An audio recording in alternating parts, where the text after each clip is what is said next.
Welcome to Stories of Impact. I'm producer Tavia Gilbert. Every first and third Tuesday, journalist Richard Sergey and I bring you conversations about the science behind innovative tools that help human beings flourish. This season, we are exploring all aspects of human flourishing, from education to happiness to the arts. And in today's episode, we delve into how humans flourish through music and listening. Our guest is the internationally acclaimed musician, composer, and bandleader, Wynton Marsalis. At the age of 60, after a long, successful career, Marsalis identifies not only as a solo artist and a group leader, but as an educator and a leading advocate of American culture.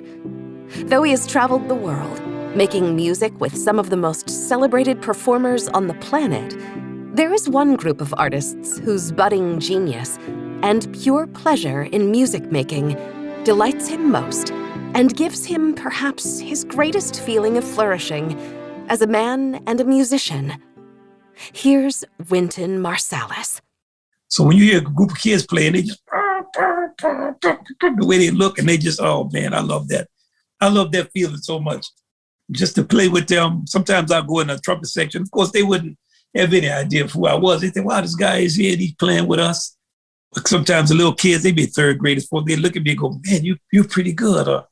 How long have you been playing? I'd say, 45 years. And they, the 8-year-old, they 45 years. They think, are you in the Bible?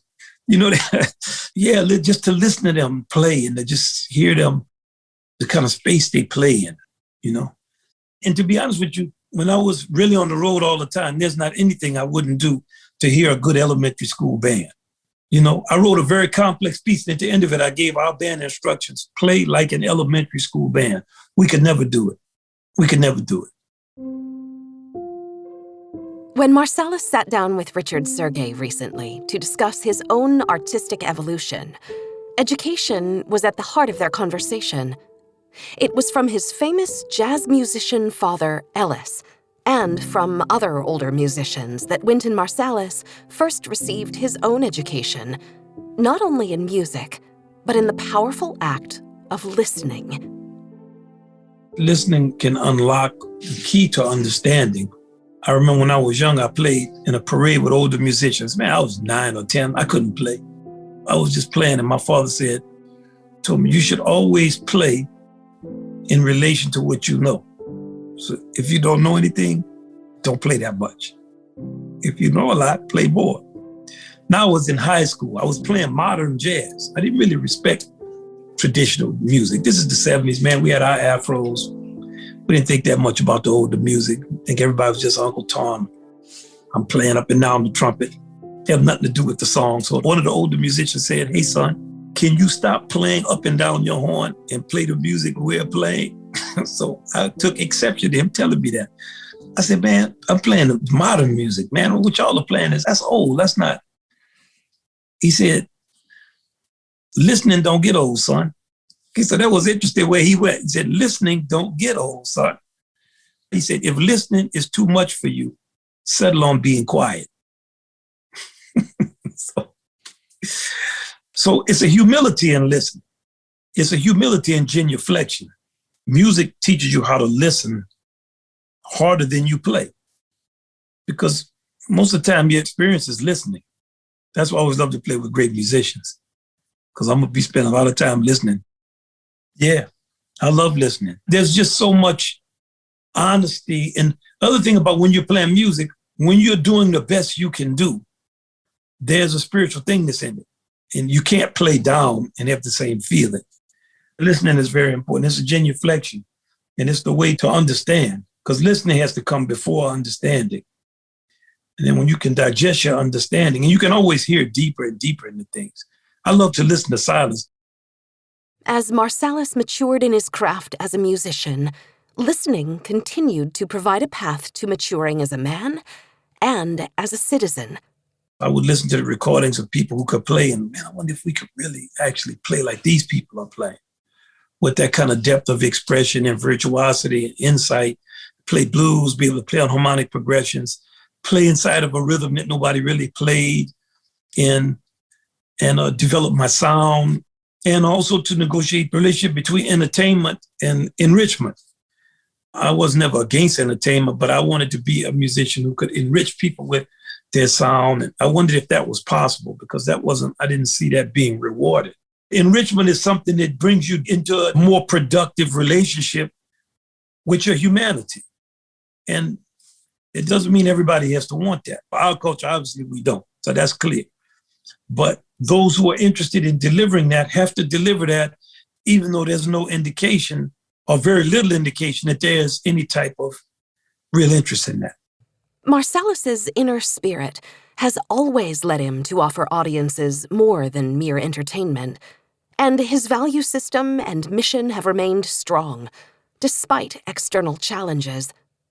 For me, it's been a struggle to see the minstrel show come back via hip-hop and the use of the N-word and all this stuff in the public space. So, yeah, it's a challenge for society as I get older, to see the struggles my students have, and just to see your whole culture go in a direction that you definitely did not ever endorse, and to be able to accept as a part of your maturity and your growth that just because you think something should go a certain way doesn't mean it goes that way, and to be not embittered or not to be angry because the time frame references or where you are in the cycle is not where you would like it to be. It's been a part of my maturity, and as I've grown older through my 50s, I've been more and more able to accept that. Marsalis was inspired by his father's own unwavering value system.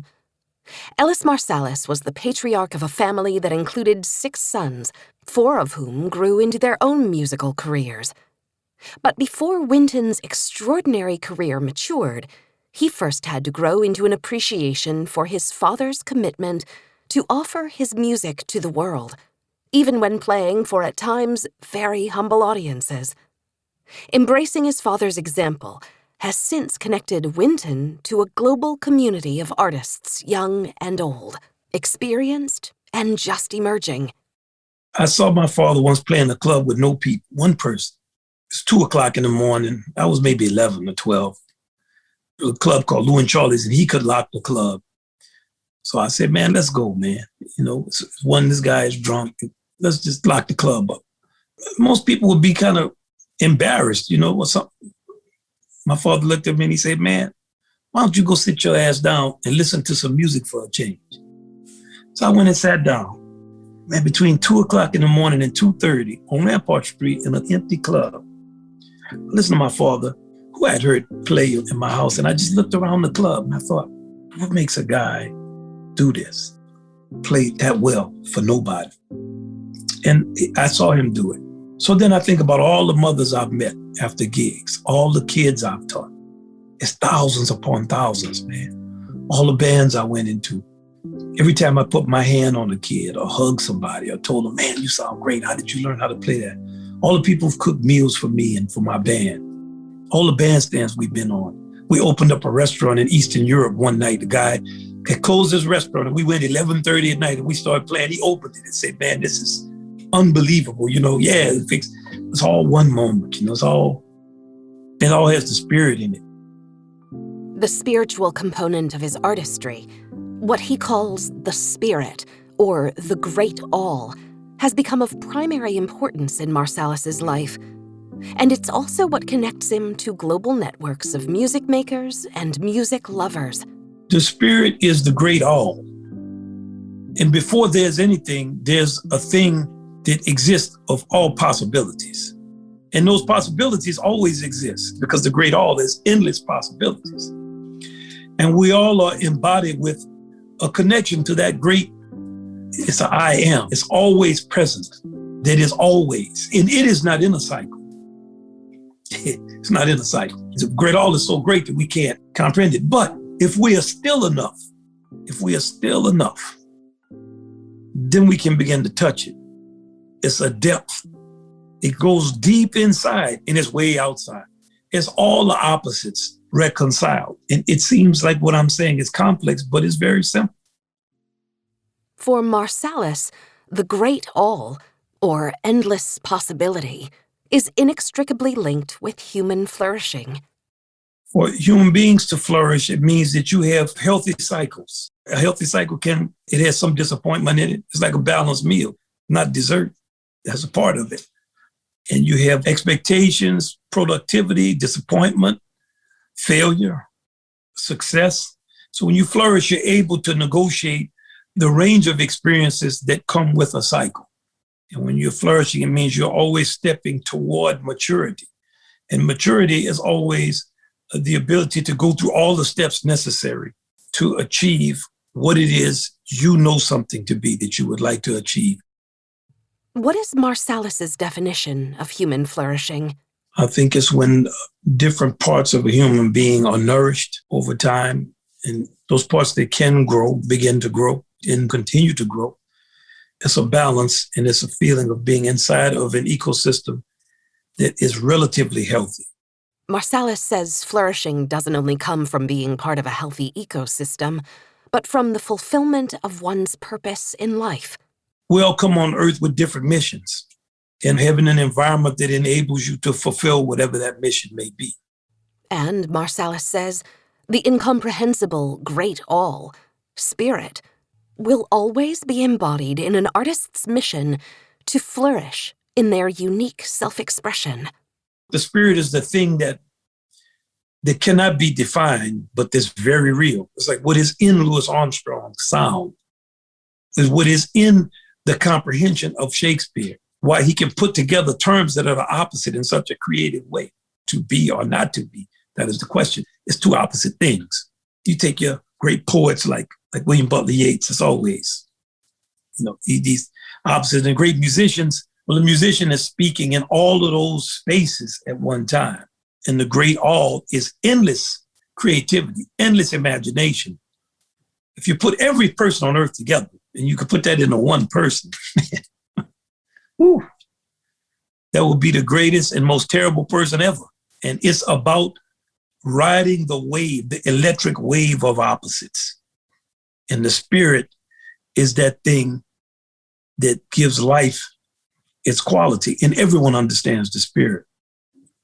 Everyone.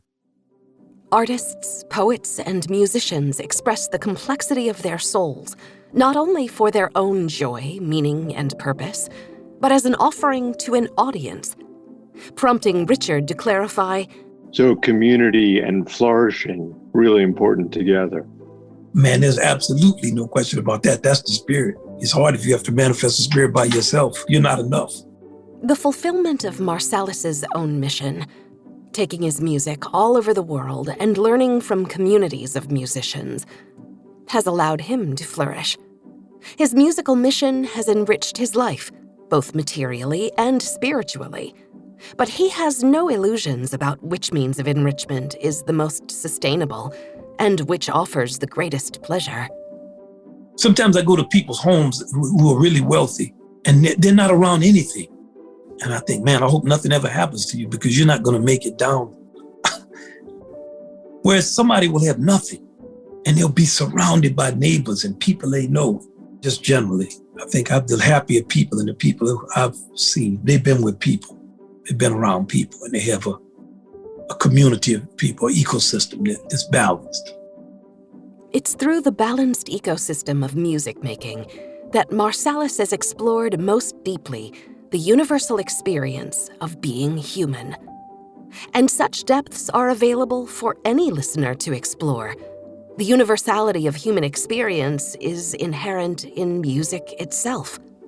Music can be understood universally because it's so internal, and you figure the deeper you get inside of a human being, the more we're the same. And when you get to spirit, it is the same. So I could look at your face, externally, I know who you are. If I were looking at your skeleton, I'd have a harder time. Now, if I looked at your liver or your spleen or your intestines, I have no chance of knowing that. If I look at blood vessels, man, then I start to get down to the molecular level, and then the atomic level, and then the spirit is all one. It's just so multifaceted that we think whatever our take on it is individual, but it's not. So music is so internal, it's atomic. It's thoughts and aspirations and dreams and hopes and memories. It's all the things that are inside of us that we don't know we're sharing until we have a collective kind of expression of a desire or a dream. So what I've learned traveling the world with different people is that things mean different things to different people.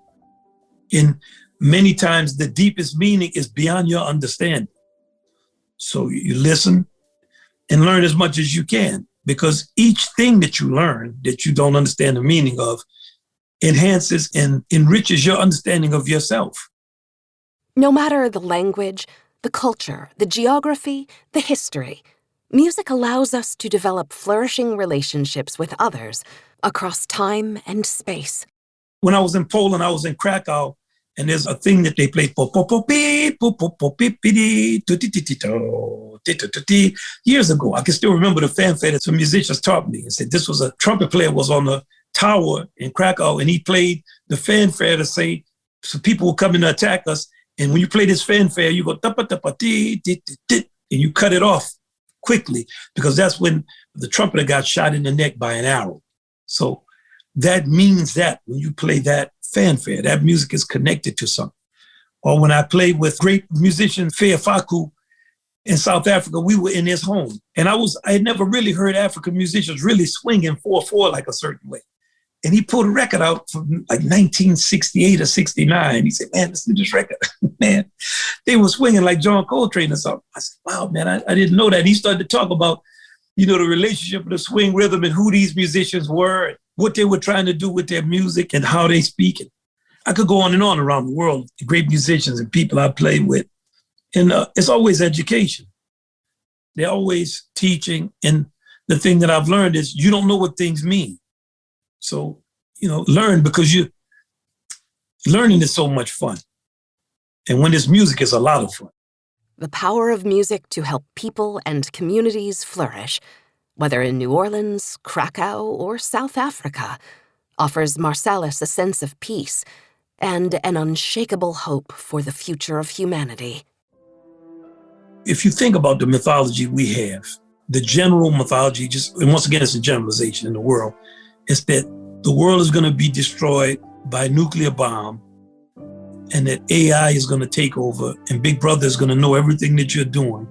And you better have some nature skills, because you're not going to be able to get food. We're going to destroy the ocean. There's not going to be any water. And people are going to have hellacious war, and the economies are going to collapse. And we're just going to go so deep into some hedonism that it seems like all is lost, and the future is not human. The future is only in robotics and in technology. I see the opposite future. I see humanity. I see people getting stronger. I see people cleaning the ocean. I see people confronting problems. I see people developing their spirituality to a higher level, to where there's no need to kill people and commit crimes. I see all kinds of innovations where an innovation is not connected to an individual. And there's no need for you to put your name on something and say, I did this. This is my innovation. But that the act of living itself will be communal and innovative. Because any three people get together with a thought, they're going to innovate something. And everywhere I go, I see human creativity and innovation. And it's easy to walk past all the things that you see every day without understanding how miraculous what you're seeing is, and how fantastically creative human beings are, and how it's exponential when we come together. And I don't see a future where greed takes over everything. It is now, it's been our trajectory. And maybe we do have to have some type of cataclysmic event to chastise us and to force us to come together. But I'm a believer in consciousness. And when I look at the long timeline of human advancement, that doesn't mean bad things will not happen. It means I don't think that's where this equation is going. So I see many innovations in music and art, and all of them involve more and more people being involved with things in a deeper, more communal expression, and things that are less about individual achievement and more about collective achievement.